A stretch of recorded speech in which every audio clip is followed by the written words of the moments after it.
Today I am taking topic number 2 of your course, that is energy audit.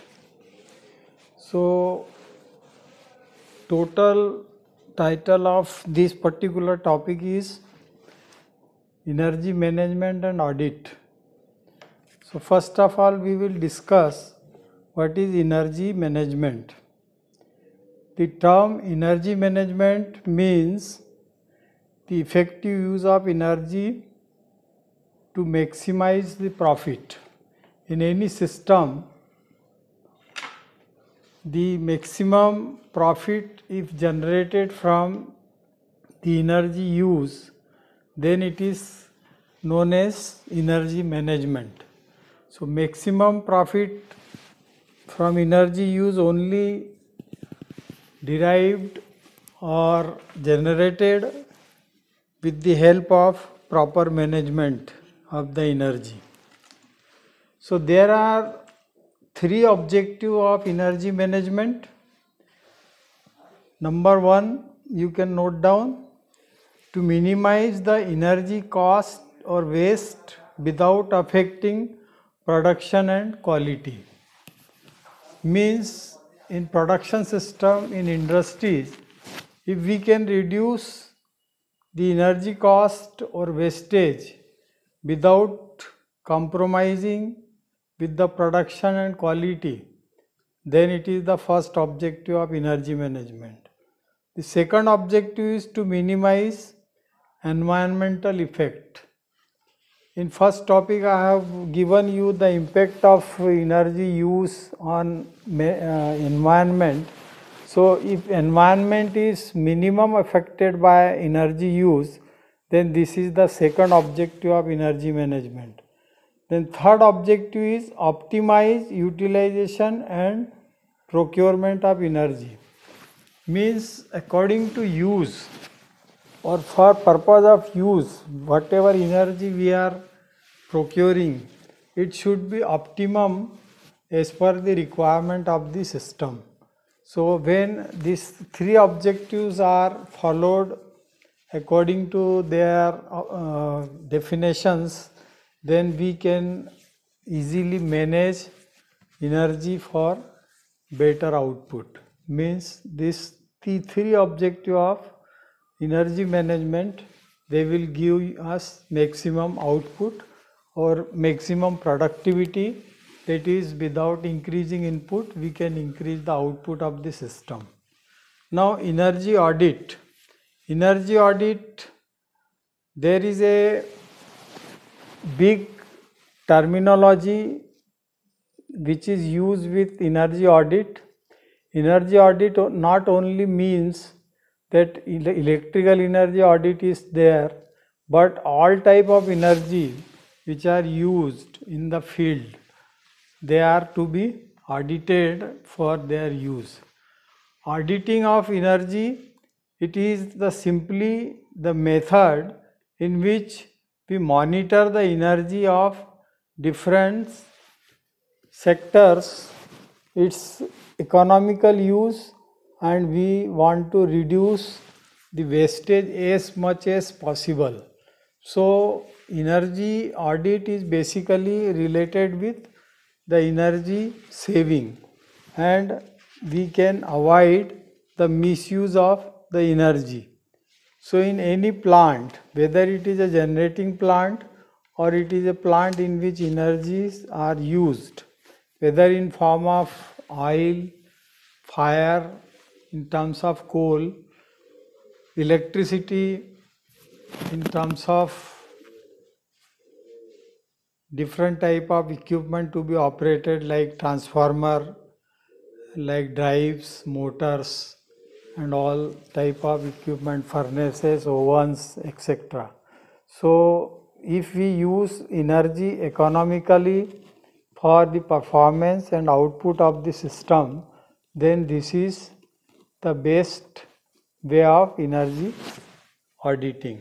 So when we talk about energy audit, then its definition is important, and definition part says that the Energy Conservation Act 2001, the energy audit is defined as the verification, monitoring, analysis of use of energy, including submission of technical report containing recommendations for improving energy efficiency with cost benefit analysis and as action plan to reduce energy consumption.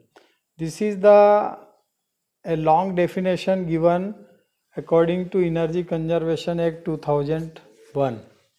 But in simple way, if we want to define energy audit, then basically it is monitoring of energy use and monitoring of energy generation, monitoring of energy utility in different sectors. Basic objective of energy audit is that we try to minimize the wastage of energy or losses of the energy in the system, and for this there are certain objectives are given for the energy which are defined according to the need of energy audit. Why the need of energy audit is there? So the first need is to understand which type of energy or fuel is being used in a particular process of production. First need of energy audit, that we should know which type of energy we use for the production system, whether it is in form of a fuel like a oil fire furnace, or we can use boiler for burning of coal to produce steam, and then for steam we use the number of equipment to operate on the steam energy. Second is to identify the quantity and cost of various energy forms. Now various energy forms, as I have discussed in my first topic, that there are so many forms of energy available in the universe. Basically for industrial purpose we are using energy in form of electricity, because electricity is most conventional form of energy which can be converted into any other form without much difficulty. So mostly in industries electrical energy is used. So our main focus will be there for energy audit, it is for electrical energy. In second form of energy we can go for oil, we can go for coal. So oil fired furnaces are used in some industries like rolling mill or cement plant and some other heavy industries in which bulk quantity of electric energy is required. Then second is coal operated boilers are there, so steam generation with the help of coal. So this is the second form of energy, that is called thermal energy, and thermal energy it is based by the burning of coal. We can get better output of thermal energy by burning of coal. Then to identify the energy consumption at various levels, we have to discuss the total process of manufacturing and try to find out that at which level what is the quantity of energy is being used. So that should be monitored on every step of manufacturing. Then last one is the highlighting the wastage by relating energy input and production output. So definitely efficiency, as we know that it is the ratio of output upon input, or we can use a formula output upon output plus losses. So if you reduce losses in the system, that is losses in terms of energy basically, so we can increase the efficiency of the system. So the fourth need of energy audit is that we should reduce the losses in the system or in the process of manufacturing by certain measurement to be taken at different level of manufacturing steps. Then need for cost accounting. Now cost accounting is that whatever energy we are using, cost analysis is very essential for each form of energy.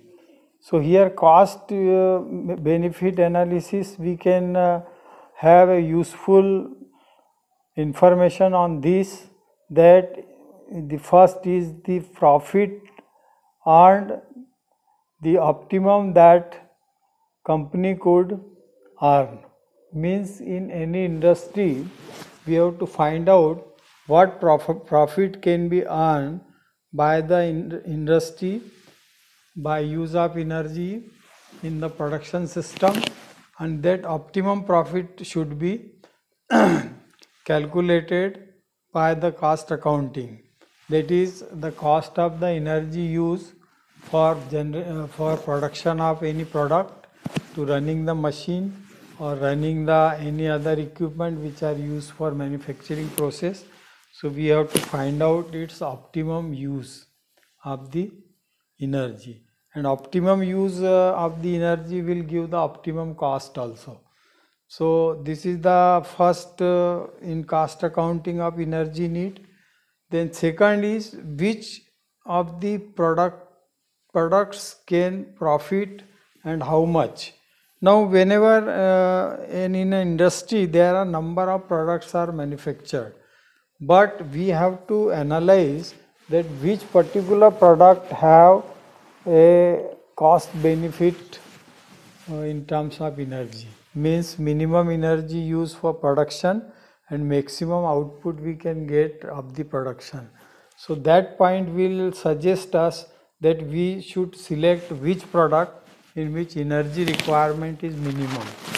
So we can increase the per unit cost of the product produced by energy use. So increase the cost means not increase the cost of energy, but cost of production is minimized and profit on the cost it will increase. Minimize the cost of production per unit by economical use of energy. This will give you the per unit cost less, and when per unit cost is less, then definitely per unit cost benefit will increase. Means its cost is minimum for production and margin of profit will increase. So definitely that product will give maximum profit for the sales. Then we have to use the third point, how could the profit be improved. Now profit could be improved, it is not only based on the energy but also the wastage of material.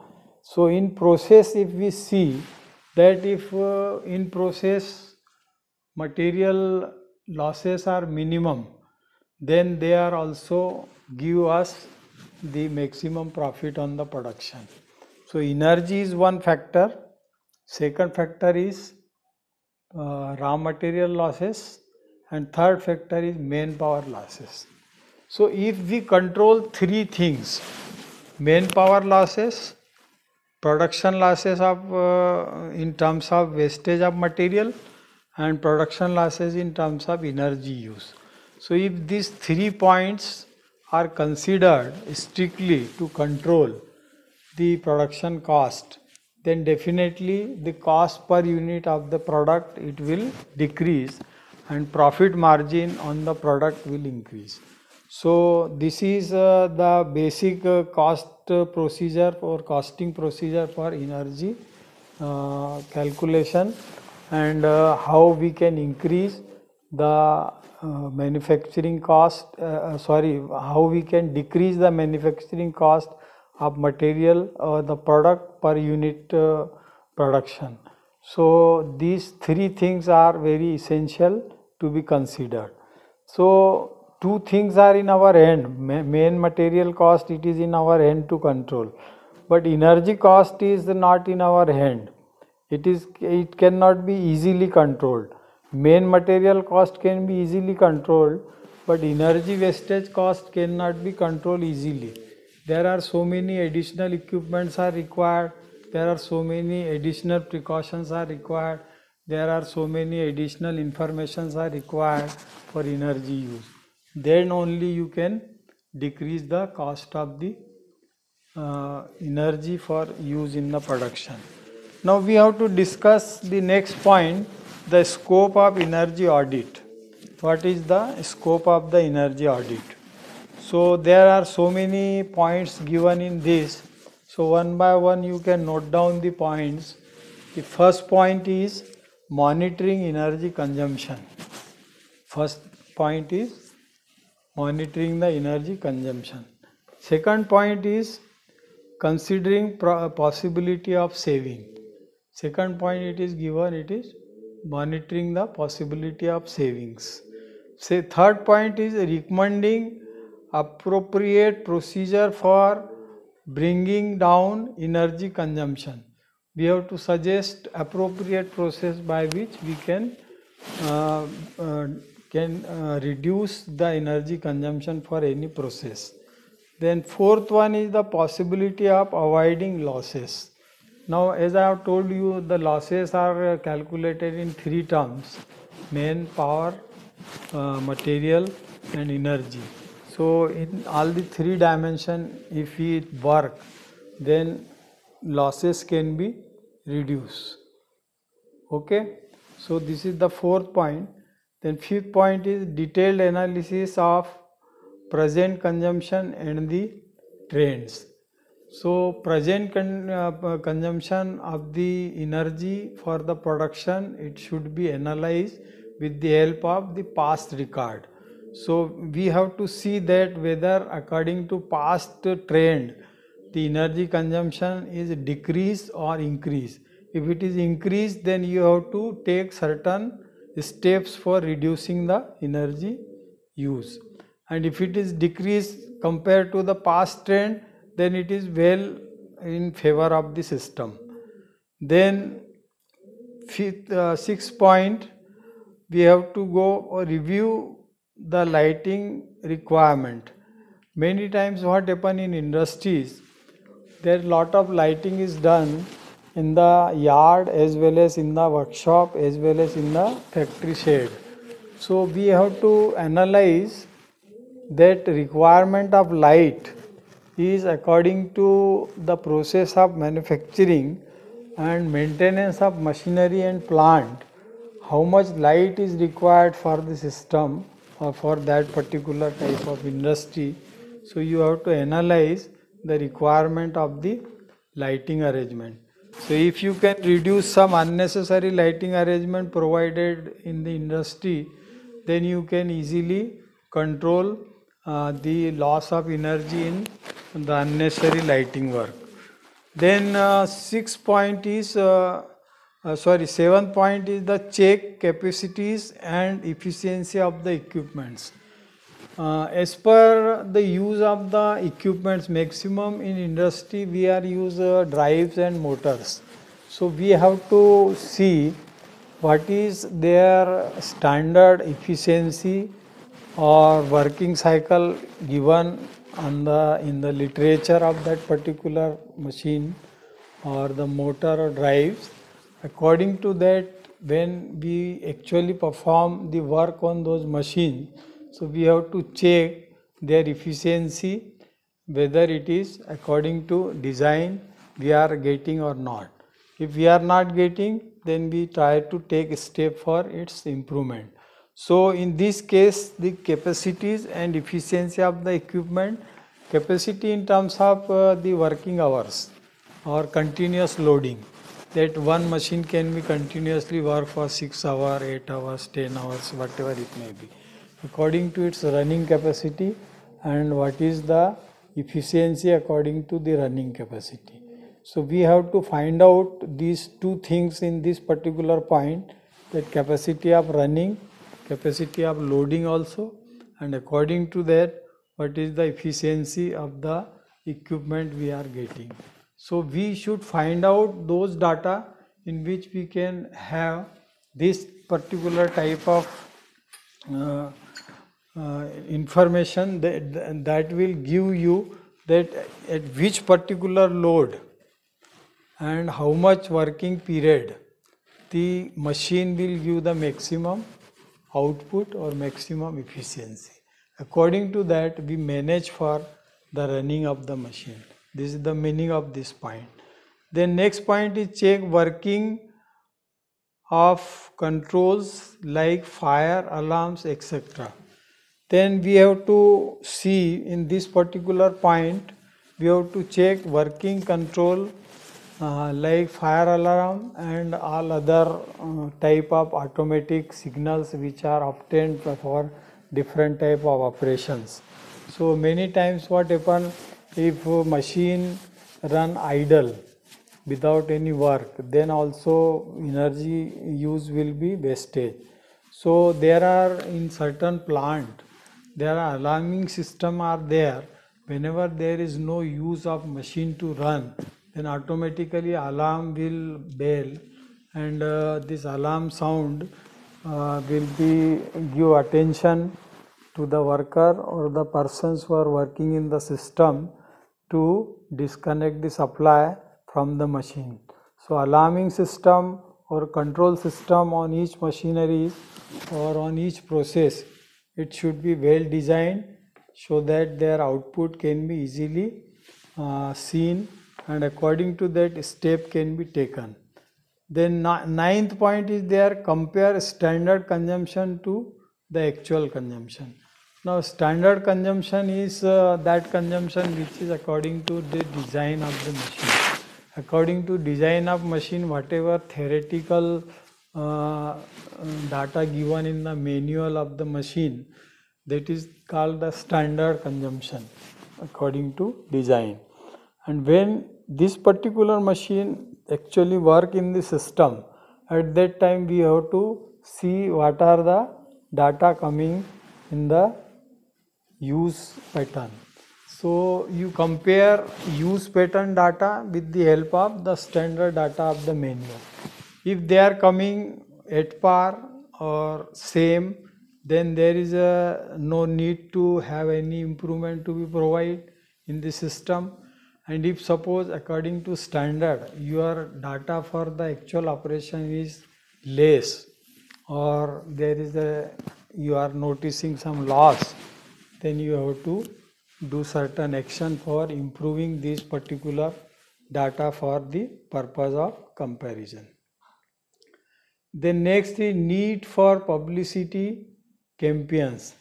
Normally what happen in big industries, we have to go for publicity of the peoples for information providing that minimum energy should be wastage in the process.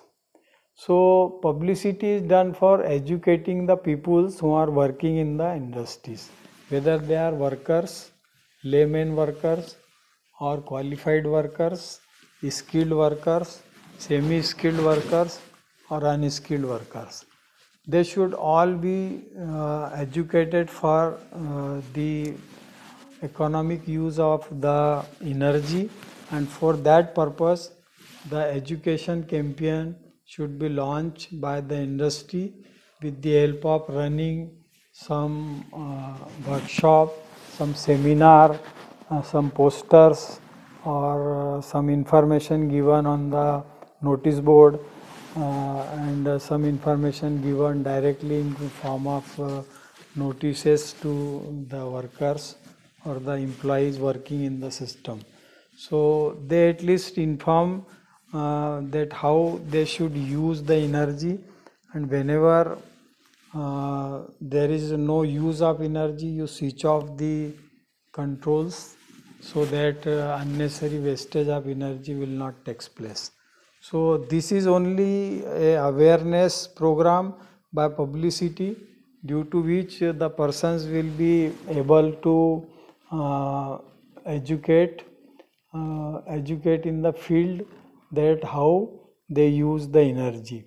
So definitely by this step about 5 to 10% of energy can be saved by proper information given to the employees who are working in the system.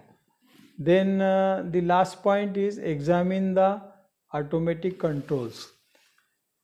Nowadays maximum industries they are using semi-automatic and automatic machines for operations or production. So we have to check every time that according to setting or pre-setting whether these machines are working properly according to time setting or not, whether these machines are working according to their limit of setting or not, whether these machines are working for automatic operations or not, whether these machines are working for semi-automatic operations or not. So these checks should be provided during the process of manufacturing, and if these all automatic operations or semi-automatic operations that takes place according to design or according to our requirement of performance, then there is no need of putting any extra effort to improve it. Otherwise, if they are not operating in time or not operating according to the system requirement, then you have to go for its improvement. So these are the scope of energy audit. In energy audit we have to take all these particular thing. Now in with reference to electrical energy, as I have told you that maximum industries run on electrical energy based. Only a few industries in which you required coal and oil fired furnace or boiler. Otherwise maximum industries in mass scale they are producing product with the help of electrical energy. So there are some special points to be considered for scope of energy in case of electricity power or the electrical energy. So in this there are the points to be checked for scope of energy audit in the power sector. Power sector matlab basically in electrical. So first is checking adequacy and correctness of record to a certain quantity and value of the power cost. So power cost it is depend on the tariff given by the electricity supply agency, and according to tariff of the electricity supply agency whether your electricity bill is appropriate per month or not. Appropriate per month or not, it means that whatever actual consumption of electricity takes place in the industry, according to that your bill is finalized or not. Because if there is a difference in the bill and actual consumption, then there will be some problem.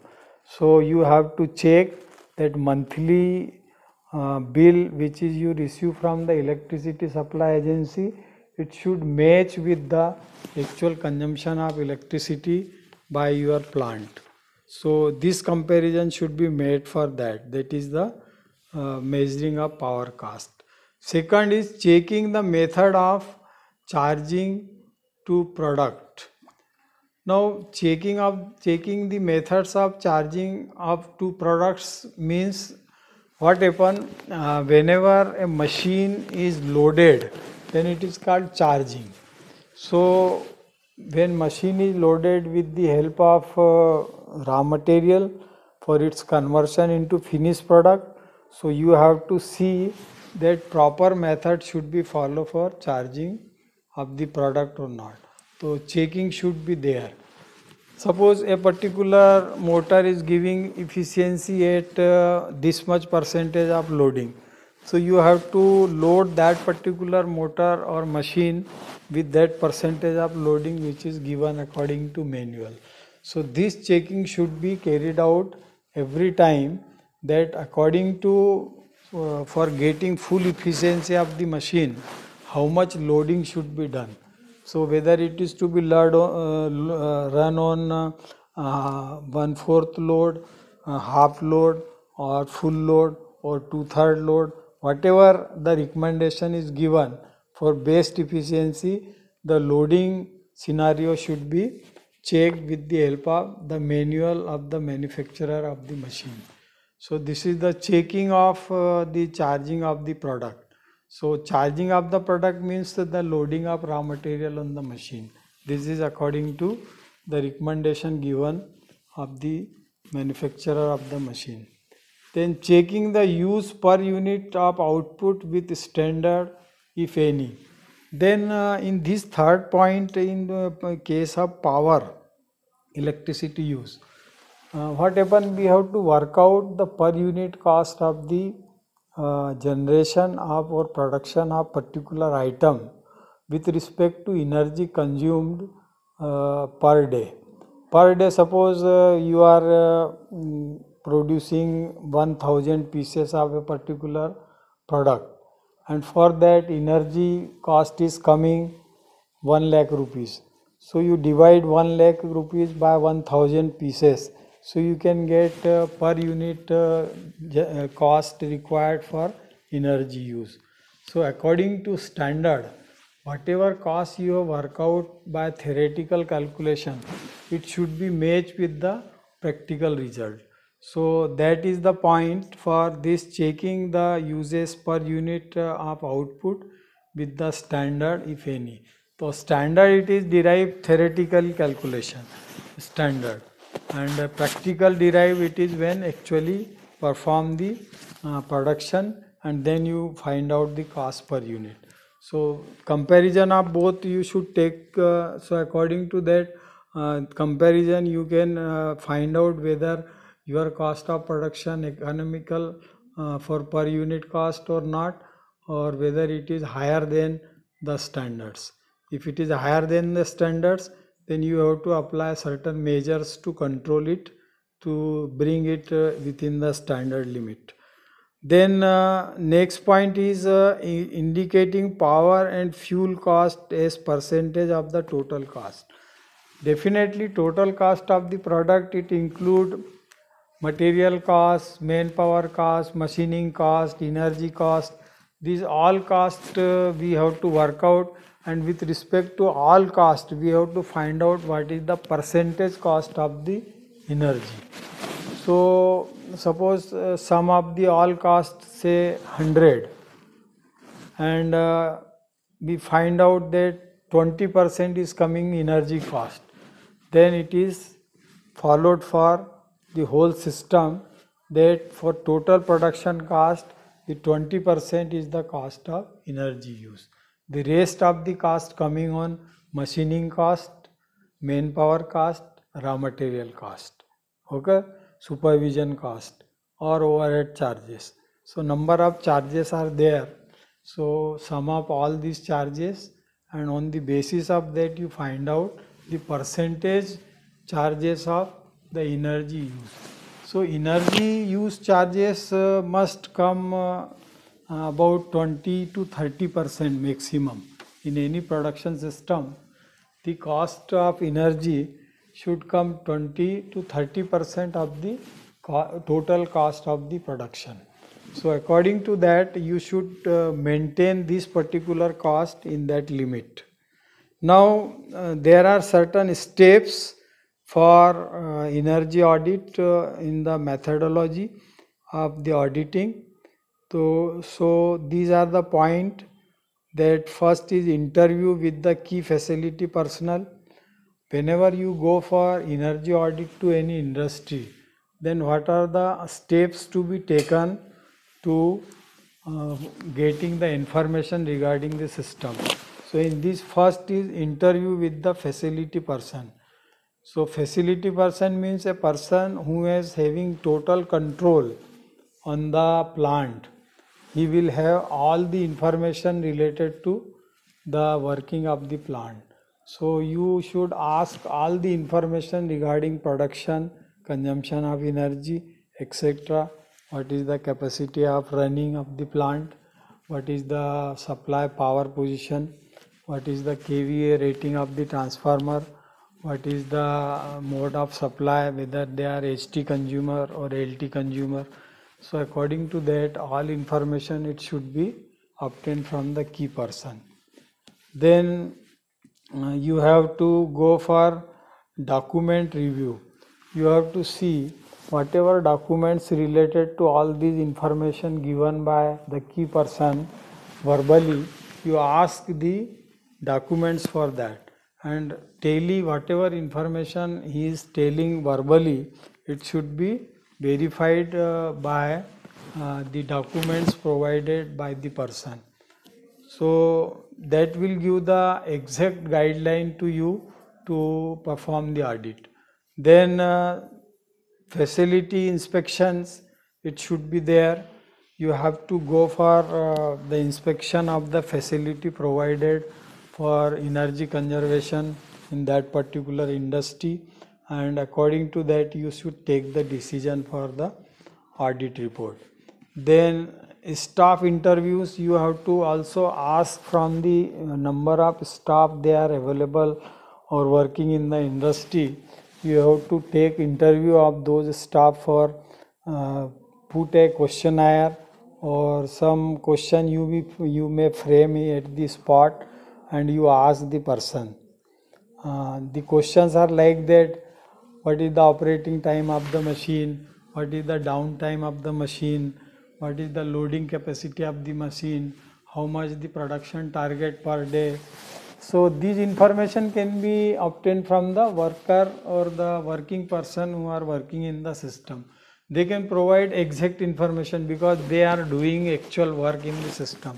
So they know what is the working time, what is the downtime of the machine, what is the working time of the machine, what is the capacity of the machine, how much production per hour takes place, how much production takes place per day. So all these information you should get from the by taking the interview of the persons who are working in the system. Then next point in this particular staff interview, then utility analysis. You have to also see that whatever facilities given in the industries for energy uses, all facilities are being used or not.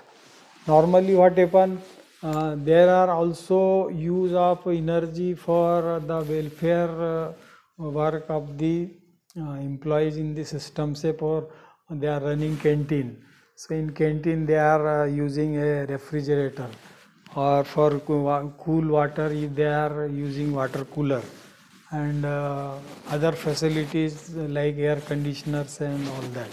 So these facilities are provided by the industries for the employees' benefit. So what is the range of energy used in this sector, that you have to find out with the help of utility analysis. So whether extra, apart from the energy used in production, the non-productive use of the energy is there. So you have to find out what is the range of non-productive use of the energy, and that should be calculated. And if it is found that the non-productive use of the electricity is more, so you try to suggest them to bring this particular use within a permissible limit. Okay, unnecessary unutility product manufacturing के हिसाब से अगर use नहीं हो रहा है, so that energy is going waste. Only utility items they should be provided with the energy. Otherwise, there will be loss in the system, and that loss will be cumulative loss, means that will be added in the total output. So that will decrease the cost. That will increase the cost of production per unit, because unutility items, if they are consuming electricity, and definitely they increase the energy cost. Then what are the feasibilities are there for energy conservation measure?